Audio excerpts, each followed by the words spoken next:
Muy buenas tardes a todos, sean bienvenidos al podcast de la Universidad Iberoamericana, en este caso de Derecho Constitucional. Hoy hablaremos de un tema bastante interesante y es respecto al estado de sitio de la Asamblea Constituyente de 1991.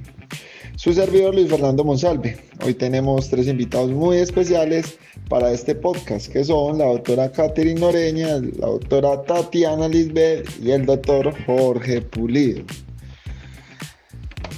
Entonces, vamos a dar inicio a las siguientes preguntas. El día de hoy, doctora Tatiana, ayúdenos a comprender, por favor, un poco el tema con la siguiente pregunta.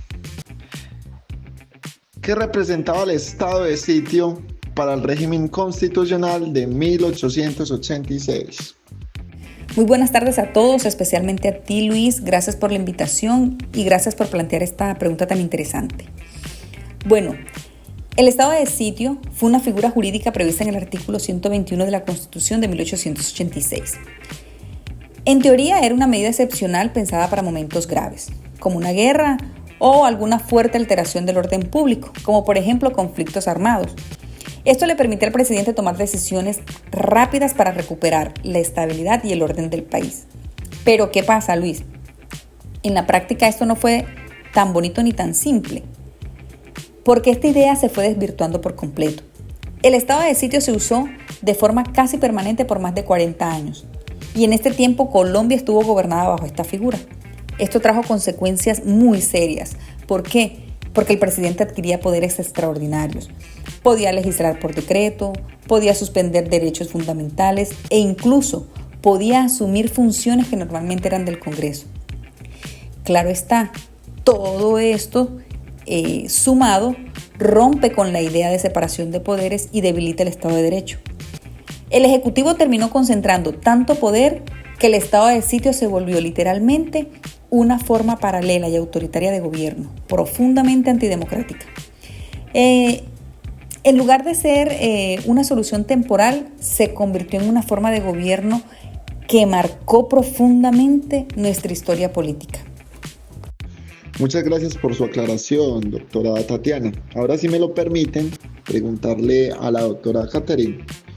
Doctora Catherine, ¿en la historia de Colombia hay algún antecedente donde se haya declarado estado de sitio?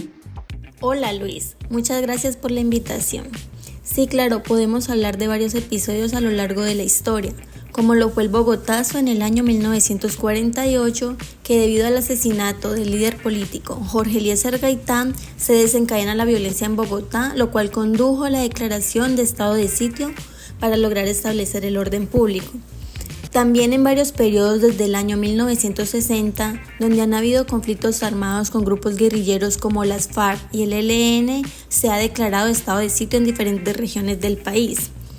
Y la más reciente se presentó en medio de las protestas sociales en el año del 2021, que aunque no se declaró estado de sitio para controlar los disturbios y proteger la seguridad del país, sí se hizo uso de las fuerzas públicas y hubo toque de queda para controlar las manifestaciones, donde hubo descontento tanto a nivel nacional como internacional por el abuso de poder y las violaciones a los derechos humanos. Gracias. Muchas gracias, doctora Catherine. Ahora pasemos con el doctor Jorge, que nos ayude con la siguiente inquietud. Doctor Jorge, ¿qué significó el estado de sitio en la Asamblea Constituyente de 1991? Bueno, Luis, es una excelente inquietud. Al respecto, en un momento donde los colombianos estaban en una situación crítica, en la cual el Estado colombiano se enfrentaba a una cruenta guerra con todos los carteles de narcotráfico, el tema de las tasas de homicidio que eran las más elevadas del mundo, los atentados contra la población civil eran pan de cada día, eran muy frecuentes y habían 6 guerrillas que buscaban derrocar al gobierno. En esa época se genera la propuesta de la séptima papeleta. Esa propuesta fue impulsada por el sector académico, los líderes sindicalistas, la cual fue fortalecida como tal por el movimiento estudiantil, por demás que la mayoría eran de la carrera de Derecho. Dicha propuesta se dan las elecciones del 11 de marzo de 1990, logrando que el presidente, en ese momento Vigilio Barco, decretara un estado de sitio para que se organizara el plebiscito constitucional en las presidenciales del 27 de mayo. Entonces, lo anterior, dado que se hizo evidente la ingobernabilidad y con el movimiento de la séptima papeleta, se dio un auténtico levantamiento ciudadano en contra de la violencia y contra la clase política tradicional que había sido en muchas regiones coactada por las propias mafias del narcotráfico. Lo anterior aunado pues, al tema del asesinato del candidato favorito por el pueblo, que era el señor Luis Carlos Galán. Eso fue en agosto del 89. Por lo tanto, ya para enfocar a la pregunta de qué significó el estado de sitio en la Asamblea Constituyente del 91, se podría conceptualizar que fue una especie de último recurso que tenía el Estado, ¿ya? Por demás que podría aplicarse el precepto de Estado fallido, por toda la situación que antes comentaba. ¿Ya? Lo que nos arroja, pues, en otras palabras, que fue que se debió establecer el estado de sitio para darle oxígeno, el oxígeno necesario para que el proceso de la Asamblea Constituyente pudiera fluir en el 91. ¿Vale? Te agradezco mucho el espacio. Perfecto, gracias, doctor Jorge.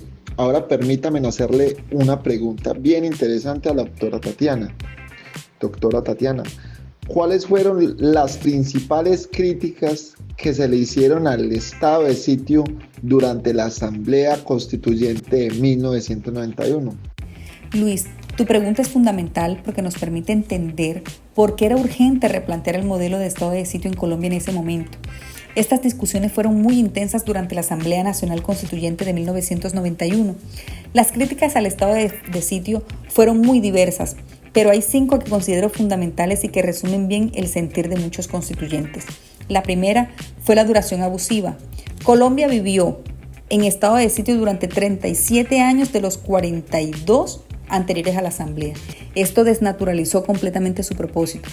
La segunda fue la identificación con un estado de guerra. Se usaba un lenguaje muy militarizado, que daba sensación de que el país vivía en guerra constante. Esto era problemático porque se aplicaba una lógica bélica incluso en los contextos civiles. La tercera fue lo que algunos llamaron una esquizofrenia constitucional. Mira, por un lado teníamos la constitución formal, que era la que se enseñaba en las universidades, pero por otro estaba la constitución real, que era la que se aplicaba a diario bajo el estado de sitio. Esta contradicción minaba la coherencia del sistema jurídico. En cuarto lugar, se habló del desdibujamiento de la normalidad. El estado de sitio estaba tan naturalizado que incluso sin haberse declarado formalmente, se gobernaba bajo sus lógicas autoritarias.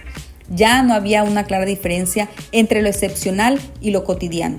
Y finalmente se criticó su obsolencia jurídica. El estado de sitio era una figura del siglo XIX que no respondía a los estándares del derecho constitucional moderno ni a los compromisos internacionales en materia de derechos humanos.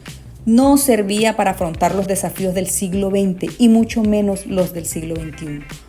Por todas estas razones, la Asamblea tomó la decisión de reemplazarlos por un modelo más equilibrado de estados de excepción, con mayor control y límites de poder presidencial. Muchas gracias, doctora Tatiana, por sus aclaraciones. Por último, pero no menos importante, doctora Catherine, ¿qué cambios introdujo la Constitución de 1991 en relación con el estado de sitio y los estados de excepción en Colombia? Sí, claro, Luis. Es importante realizar esta comparación, ya que el objetivo de estos cambios eran fortalecer los derechos fundamentales y proteger del abuso del poder del Estado los derechos humanos. Es así como la nueva Constitución del 1991 estableció 3 tipos de estado de excepción diferentes, como lo son el estado de conmoción interior, el estado de emergencia y el estado de guerra interior. Podemos decir que a diferencia de la anterior Constitución, que le daba poder al presidente para declarar el estado de sitio, en esta Constitución del 1991, para poder declarar estado de excepción, primero debe ser aprobada por el Congreso. y de ser aprobada dependiendo del tipo de estado que se esté tratando, como por ejemplo el estado de emergencia, que solo puede tener una durabilidad de 30 días sin prórroga, como lo establece la Constitución, para que así de esta manera se evite el abuso de prolongación en el estado de excepción. Ya que la Constitución siempre busca garantizar la protección de los derechos humanos, como lo es el derecho a la vida y a la integridad personal, aún en medio de los estados de excepción.